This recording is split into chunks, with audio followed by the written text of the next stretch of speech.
Check this out. Everybody.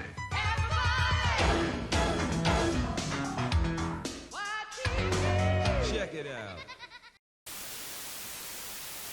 You know, it's interesting how many shonen anime have been written by women over the years. These include Jinsei Kataoka's Dead Man Wonderland, Katsura Hoshino's The Gray Man, Kazue Kato's Blue Exorcist, and Hiromu Arakawa's Full Metal Alchemist, just to name a few. There are many that have wrote within this genre, but few have had a catalog of work that spanned over 40 years. One of these great writers is Rumiko Takahashi. Some of her works include Maison Ikkoku, a romantic slice-of-life story about a young widowed manager of a discrepant apartment and its eccentric tenants. Urusei Yatsura, a sci-fi comedy about an alien invader who gets engaged to a teen boy after a botched game of tag, which may have been the precursor of the harem genre. And Rama One Half, a martial arts rom-com about a young aspiring martial artist who's cursed with turning into a girl by cold water and back with hot water, which was an early example of the harem genre we know today. Well, with all the misunderstandings caused by this curse. And those are just some of her most well-known work, as there were many more. Today we're taking a look at her most popular story, which has been described as a feudal fairy tale.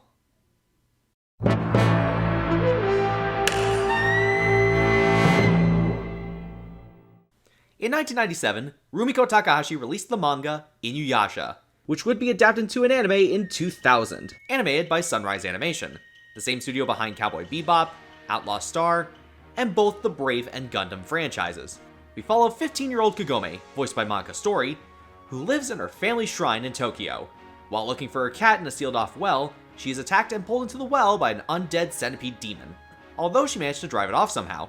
As she emerges from the well, she discovers that the family shrine is gone, Tokyo is nowhere to be seen, and finds a boy with dog ears stuck on a tree with an arrow. Turns out Kagome finds herself 500 years in the past, in feudal-era Japan. I could be wrong, but Toto, I think we're not in Tokyo anymore. Wow. Kagome isekai'd before isekai became mainstream. Who knew? However, the centipede demon, and soon other demons, began to chase after her, as she is unknowingly in possession of the Shikon Jewel, a powerful jewel that gives anyone in possession of it great power. To save herself, she awakens and frees the half-demon boy named Inuyasha, voiced by Richard Ian Cox, to fight off the demons. I take it back. So the sword's not such a piece of junk. With Kagome deciding to use a bow and arrow to shoot the Shikon Jewel, with it breaking and scattering all over the countryside. However, Inuyasha isn't happy to help out Kagome at first because A, she happens to be the reincarnation of his former lover Kikyo, who imprisoned him to the tree in the first place 50 years prior, and B, he initially wants the jewel for himself, so he can become a full-blood demon, as he currently is a half-demon. Most of the time, the jewels are embedded into demons, becoming more powerful. Despite this, the two must work together to collect the shards of the sacred jewel, and keep them out of harm's way. In feudal Japan, we have a group of demon fighters, including Inuyasha, and his sword, the Tetsaiga, Kagome, the archer, the monk Moroku, voiced by Kirby Morrow, who was cursed to have a black hole in one of his hands. Inuyasha! Try to scatter this mist with your wind scar! I'm a little busy right now! Also, he is kind of a pervert towards the next member, Demon Slayer Sango, voiced by Kelly Sheridan, along with her pet cat Kirara, which also acts as transportation because it can grow giant. Sango is searching for her younger brother, who is mind-controlled and out to avenge her family. Sit, boy! No good. I guess it only works when Kagome says it. And finally, the fox boy Shippo, voiced by Jillian Michaels, who is wanting to avenge the death of his father, and also is a shapeshifter. Last time that I... What? Huh? How come you took off without me? Shippo, you... Oh! Come on! Can't you take a little joke? The main antagonist of the series is Noraku, voiced by Paul Dobson, who's manipulating all the demons and other villains. He was responsible for causing tension between Inuyasha and Kikyo, placed the wind tunnel curse on Moroku's family, slaughtered Sango's village, and brainwashed her brother. And God knows how many atrocities he's inflicted throughout the series.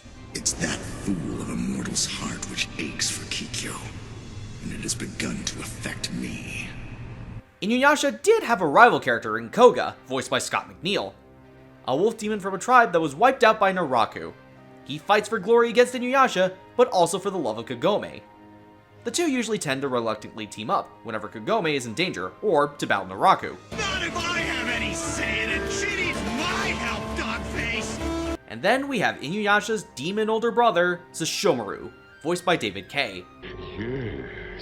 Who is on a journey to live up to his father's legacy, and is in a blood feud with his half-brother over both the fact that Inuyasha is half-human, and the Tetsaga, which he believes should belong to him. This scheme of yours is beneath me. Traveling with Sesshomaru is his entourage, consisting of the demon imp retainer, Jaken, and an orphaned human girl named Rin. Sesshomaru is seen as more of an anti-villain character, who does his own thing, away from the main antagonist. Over time, Inuyasha actually enters present-day Japan, learning about modern technology and just hanging around the house with Kagome's family. It's interesting to see how they switch between two time frames as if nothing ever happened. Kind of weird that none of the others from feudal Japan go into the well. This series definitely has a formula to it. They travel to a new town. The town is in trouble, finds a demon with a jewel shard attached to it,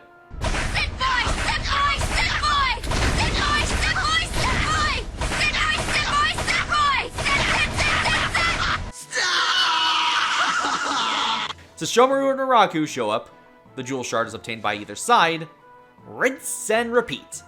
It definitely got a bit repetitive, especially for how long the show goes for. But the main focus and best part of the series is really the characters, and the interaction that they have with each other. From Inuyasha not being able to trust anyone, into having a great group of friends by the end, and even having a relationship developing with Kagome. Inuyasha premiered on YTV in 2003, and lasted all the way to 2006, with 7 seasons and a grand total of 167 episodes. Oh good god, that's a lot of episodes. To be fair, at least it wasn't as long as Dragon Ball Z. Blow up the planet in 5 minutes? Ha! Yeah right, try 10 episodes. Official releases have been made available courtesy of Viz Media on both DVD and now Blu-ray. The English dub was recorded by Ocean Productions in Vancouver, British Columbia. It is also available for streaming on Crunchyroll, Funimation, Hulu, and HBO Max. This show was big in Canada, as in 2003, it was the 3rd most searched topic on Google in Canada. YTV found success with the series, airing all 4 movies on the channel, and also had contests revolved around it. I actually highly recommend Inuyasha. Even when the show had its series finale on December 1st, 2006, YTV treated it like an event, press release and all, airing the episode as well as the 3rd movie, Swords of an Honorable Ruler. While it was the series finale, the story wasn't done. I remember that day well. The Shikon Jewel was almost obtained, only a few shards left. Noraku wasn't defeated, everything was the same as it ever was. It didn't feel like a cliffhanger either. It just stopped.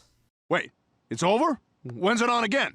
Stupid Adult Swim only plays it on Saturdays now. What? I'm not waiting the whole f***ing week to find out whether Inuyasha and Kagome get together. Come on! It was kind of sad that it didn't get a proper conclusion until it was too late.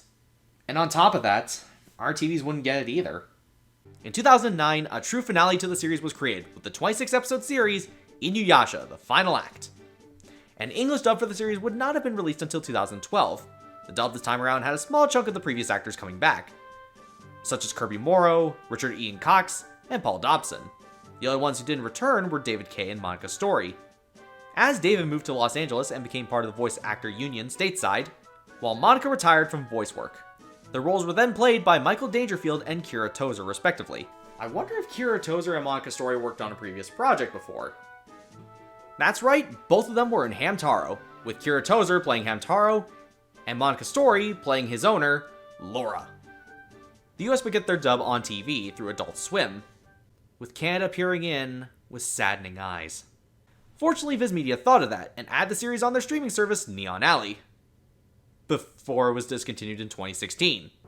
In 2020, fans were quite surprised as the franchise returned with a sequel series called Yashahime, Princess Half-Demon, which focuses on the daughters of Shomaru and Inuyasha, which is still going strong, having an English dub airing on Crunchyroll, Funimation, and Hulu, with most of the original Canadian cast reprising their roles, including David Kay, which is surprising considering this is the first anime dub he's done in years since working in LA. There was one exception, as sadly, The voice actor for Moroku, Kirby Morrow, passed away in December of 2020 at the age of 47. Kirby, we miss you already. He was able to do the first episode before his passing, now having Moroku for the rest of the series being played by Ian James Corlett. Wow, that actually comes full circle, as Kirby Morrow filled in the shoes for Ian James Corlett as Goku in Dragon Ball Z. Inuyasha was an important show on YTV. It was YTV's highest rated show for teens for a long period of time, taking the throne of shows like Dragon Ball Z. There was a reason for that. You see, it all goes back to Gundam Wing. Huh? Stick with me with this one. YTV was dipping their toes into an age demographic that they never really delved into before at the time. The teenage demographic. Oh sure, they also tried with Buffy the Vampire Slayer as well, but Gundam Wing was the start of something new, even though it didn't see the success here as it did in America. This led to the programming block Limbo, which focused on teen-rated content such as Daria and home movies, but sort of had an identity crisis. Inuyasha was a giant leap of faith, and also a gamble when it comes to not only teen-rated shows, but teen-rated anime in Canada. By and large, it succeeded, providing a series that had something for everyone. Inuyasha was the show that YTV was looking for, as it laid the groundwork to something even greater. When we come back, as we end this multi-part series on anime, we will talk about the block that Inuyasha started. Next time on the YTV Retrospective.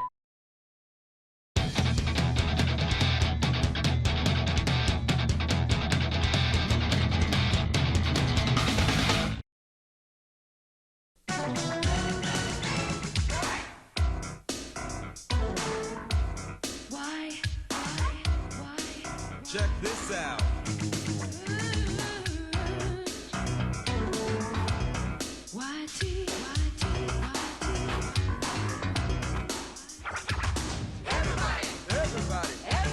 Everybody.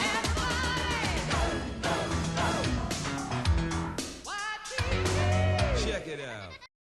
Boy, that took longer than an Inuyasha story arc.